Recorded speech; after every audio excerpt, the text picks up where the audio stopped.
Hello, good day. This is Jade again from Custard Chicken Breeding Farm. So actually, galing pa ako ng trabaho, no? Hindi pa ako nakapagbihis kaso brown out. So nakakatamad maligo.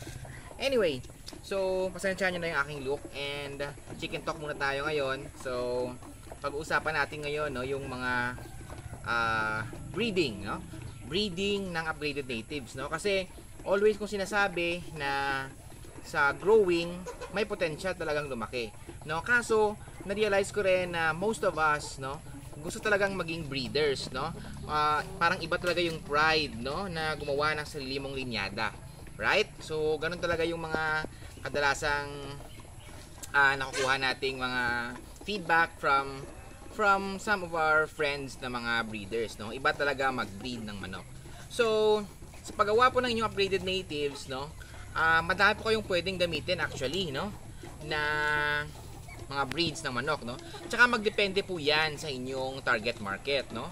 Kung anong specifics na kanilang gusto. For example, gusto nila ng white na karne, so most likely maghahanap ka ng mga breeds na hindi yellow or green yung paa. So either blue, black, or puti yung color ng paa, no?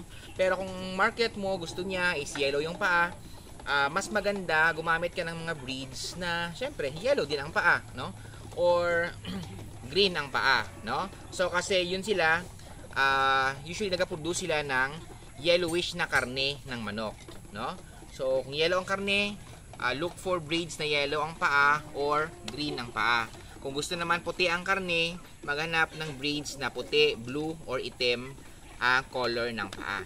So again, magdepende sa ano naman, no? Magdepende sa sa target weight, no? So for example, may mga customers na mas gusto or mga restaurants na mas gusto mas matagal ma-harvest yung manok, let's say 3 to 4 months. So pwede kayong gumamit ng mga darag or mga smaller type na mga natives, no? Para ipang-cross sa inyong mga heritage breeds, no? So, pwede lang gumamit ng mga smaller na heritage breeds. Okay?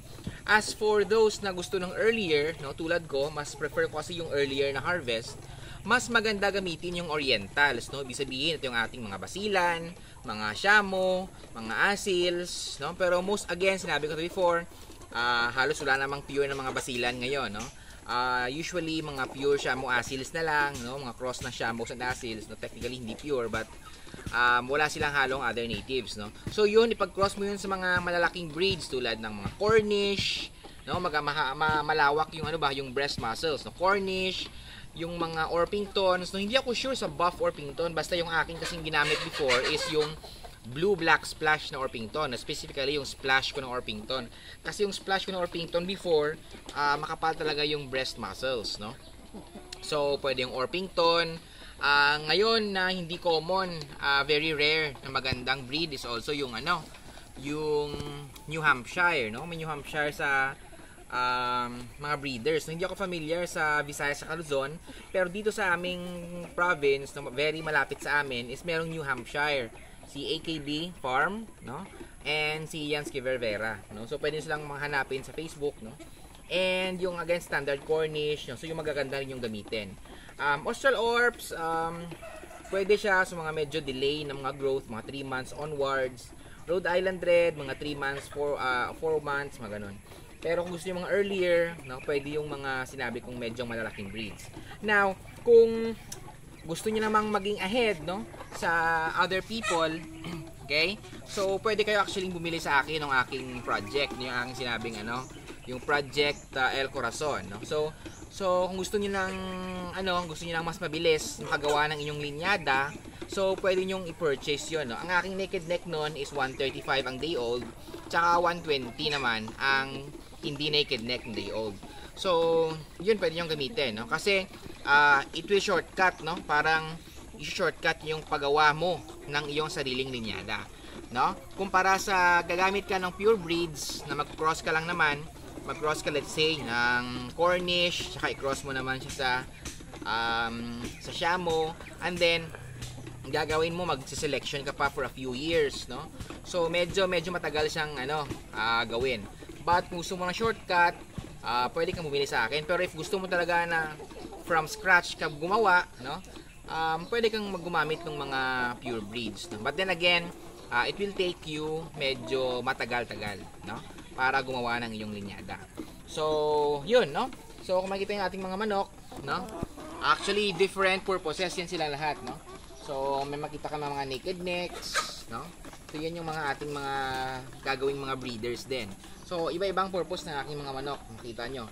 Kung makita nyo sa gilid, yung isang sobrang tangkad na naked neck, no? So, yan. Mga previous project natin yan na in-offer din sa market. No? So, yun. Again, smaller breeds, pwede gumamit ng mga darag, no? Mga manok Bisaya, manok Tagalog, pwedeng mga ganun doon. And sa larger, mga faster na market, mga barbecue, inasal type, pwede kayong gumamit ng mga oriental based na mga breeds. Plus yung again, Orpington, yung blue black splash Orpington before, yung sa akin. Cornish, New Hampshire, gano'n, no? Maganda rin gamitin yung breast, no? Medyo in between lang yung breast. Yeah, yun. Ang medyo concern ko lang sa breast, medyo yung resistensya, no? Medyo hindi gano'n kalakas resistensya nila dito sa Pinas yata. Pero may madami namang successful na breeders ng breast.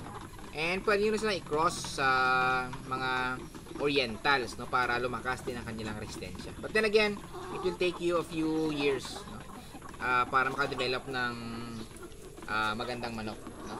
So, yung akin dito, based sa aking criteria, kasi iba-iba naman tayong criteria eh. Ibang criteria ko, iba rin yung kay Sir Manny Piñon na criteria sa pag-aalaga ng manok. Sa akin, so far so good itong aking mga manok based sa aking criteria. So, yun, no? Kasi per breeder, iba-iba ang ating criteria. So, kung may katanungan kayo, gusto kayong i-discuss na topics, no? Message nyo lang, no? Though, baka hindi na ako ganun ka-active always kasi nagtatrabaho na ako ngayon, no? So, actually, dalawa yung trabaho ko and then starting January. So, medyo magiging mas busy tayo ngayon, no? So, yun. Kung gusto nyo ng faster or shortcut, just contact me. Sa Bangha, South Cotabato kami. Yung day old namin na naked neck na Project El Corazon 135, no? Kasi maganda yung Corazon, kasi maganda yung shape ng likod, no? 135, tsaka yung hindi naked neck na type is 120. Okay? So this is it again from Custard Chicken Breeding Farm, and good day.